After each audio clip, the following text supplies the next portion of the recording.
Okay, another day, another blessing. So today is Monday. Mag-aralan naman natin or paano ba natin set up ang ating pending order trades sa 15 minutes time frame.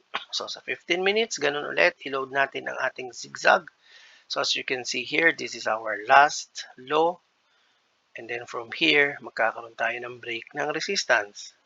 And it will create a higher high.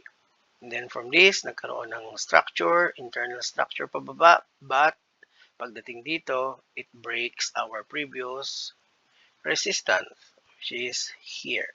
Okay? So, ano mangyayari ngayon? Kung na-break niya yan, kanina, sa unang break, ito yung ating magiging support level. Sa pangalawang break ng resistance, ito na yung magiging ating support level. At pag-identify nyo na yan, so burahin nyo lang itong ating ruler or yung ating trend line. And ganun ulit.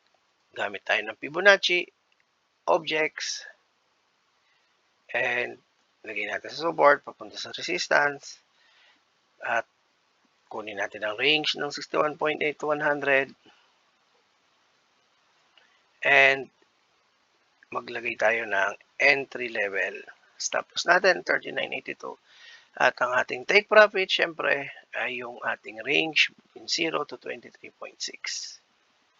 Sa gitna, no? Or kahit saan dyan, kung saan nyo gusto sa loob niyan. Ako ay sa gitna. And that will be our setup, which is kung nakikita nyo ngayon, yan yung setup natin na tinamaan. Which is nagalaw-galaw ngayon doon sa ating platform. So, maglagay tayo ulit, pending order, 39.92.44. And once na nilagay nyo na, kalimutan nyo na, no? Iwan nyo na at hayaan nyo na ulit-ulit na ang forex or ang market ang siya magtrabaho para sa inyo.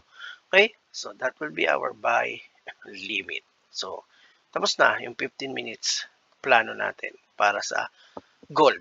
So 15 minutes usually good to for the day. No, 1 to 3 days.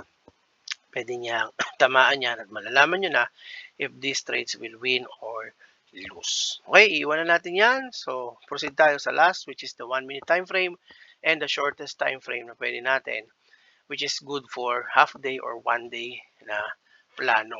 So, susunod na video, i-upload natin yan. So, with that, God bless and shalom.